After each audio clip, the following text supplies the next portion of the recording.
ready? Yeah, I already started. Alright, great. Now, today we're going to learn how to make corn fritters. First step with making corn fritters is you need to crack the egg into the bowl. Now, after you add the egg to the bowl, we need to add a tablespoon of water, and then we're going to whisk it. Now, we do this so it breaks down the protein.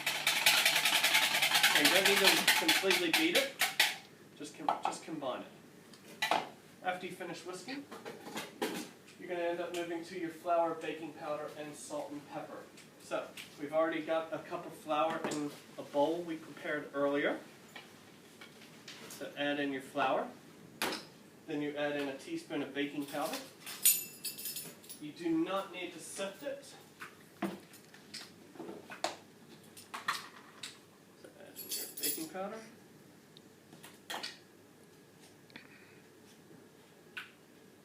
After you add in your baking powder, just add in a pinch of salt and pepper. So, a tiny bit in your hand, put it in, and pepper. Same thing, a little bit in your hand, put it in. Grab a fork, give it a nice stir to combine the egg, stir around the baking powder, and it should look like a fine breadcrumb inside. After we do that, we're going to add a can of corn. Now you're going to add the complete mixture of corn in.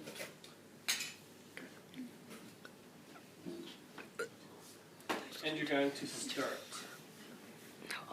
This is going to hold it all. The egg's going to end up being the binder, and that's going to hold it together. Once you've completely combined everything,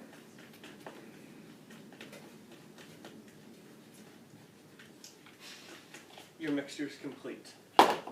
Now, you're going to cook in any size frying pan on the smallest burner. Okay, gas is on. On the smallest burner, you're going to turn it to high, and you're going to put your pan down. You're going to let it heat up. You're going to get 1 to 2 tablespoons of oil. If you're using a small pan like this, you need 1. If you're using a large pan, you need 2. You're going to add the oil in. This is going to prevent it from sticking, and it's also going to give it a nice golden brown texture. Move your frying pan around once it's done, and let it sit. Grab a dessert spoon, or 2.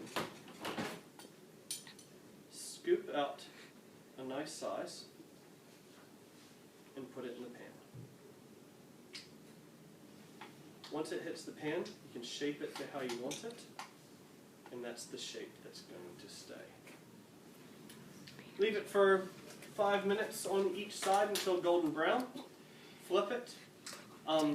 It should have little bubbles pop through like pikelets. It won't go completely to the surface, but you will get 2 to 3 bubbles in the top.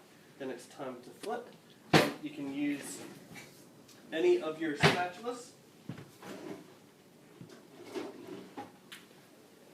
Just remember not to let them sit down, otherwise it will melt to your frying pan. Okay, and that's it. Any questions? Thank you, Liam. You can turn it off now.